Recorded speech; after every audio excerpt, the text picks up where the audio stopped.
আজকে আপনাদেরকে আমি এমন একটি জিনিস দেখাবো।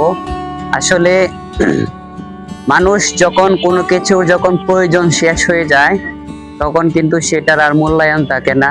সেটা একটি গুরুত্বপূর্ণ একটি জিনিস আপনাদেরকে দেখাবো। তো দেখতে পাচ্ছেন আমি একটি বাগানের ভিতরে আছি। এখানে এমন একটি জিনিস আছে যে জিনিসটি সবার কাছে কিন্তু এক সময় খুবই গুরুত্বপূর্ণ ছিল। এখন কিন্তু আর সেই গুরুত্বপূর্ণ জিনিসটা কিন্তু আর ব্যবহৃত হয় না। দেখতে পাচ্ছেন আমার পিছনে যে একটি নলকূপটি কিন্তু এখানে এখন ঝোপঝাড়ের ভিতরে আটকে আছে, দেখতে পাচ্ছেন আপনি।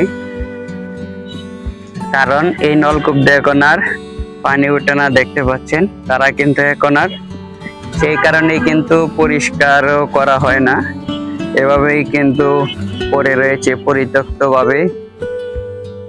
ঠিক আমাদের সমাজেও এরকম কিছু মানুষ রয়েছে যে মানুষকেও কিন্তু এরকম ব্যবহার করার পরে কিন্তু আর মনে রাখে না।